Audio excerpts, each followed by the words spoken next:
ప్రతి దాంట్లో సమానత్వంగా ఉండాలని అందరూ అంటారు.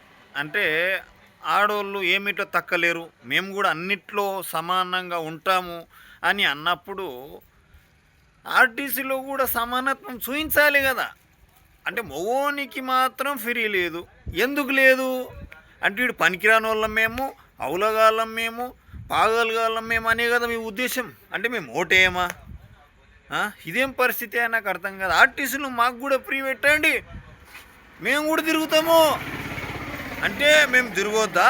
మేము ఇంటికాడ వంట చేసుకుంటా, బాసనలు తోముకుంటా, బట్టలు ఉతుకుతా ఇంటికాడ ఉండాలా? మా పెండ్లాలేమో ఆర్టీసీలు తిరుగుతారు, అంతే కదా మీది. ఈ అమ్మ వడవా ఏమయ్యా ప్రభాకరం సారు, పొన్నం ప్రభాకరం సారు, మరీ ఇంత ఘోరమా? మాకు కూడా ఇంత ఫ్రీ పెడితే మేము కూడా తిరుగుతాం కదా గాలికి. ఇంత ఘోరంగా అయిపోయింది. మంచిగా చేసిండ్రు మీరు. ఆర్టీసీ మొత్తానికి ఫ్రీ పెడితే మేము కూడా తిరిగేటోళ్ళమే కదా.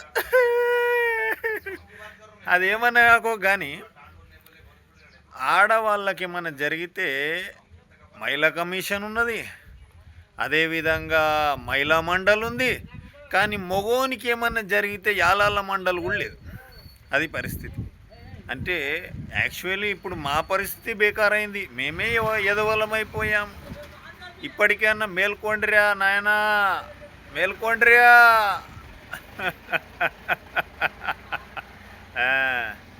ఏం లేదు కానీ మా డిమాండ్ ఒకటే. మేము కూడా ఓట్లు వేసినాము, మళ్ళీ మాకెందుకు ఆర్టీసీ బస్సులో ఫ్రీ ప్రయాణం లేదు? తాండూరు డిపోకి వెళ్ళి హైదరాబాద్ వెళ్ళడానికి 170 రూపాయలు ఉంది టికెట్. ఆ 170 రూపాయలు మాకేమన్నా మిగిలితే మేము కూడా సిగరెట్ గట్రా పాన్ ఫరాక్ బిట్రదా తినేటోళ్ళమే. అంటే నేను తినకపోతే మా సోదరులు తినరా? మా మొగజాతి ఆనిముత్యాలు తినయా? ఇది మరీ ఘోరం అయిపోయిందా? ఏమైనా చేసి మాకు కూడా ఫ్రీ పెట్టుండి మీకు దండం పెడతాం.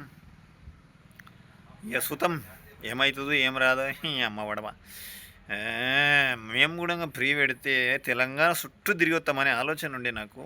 కానీ వీళ్ళు పెట్టేటట్టు లేరు. ఏం చేస్తాం? గట్లేని దొబ్బుదాం జీవితం.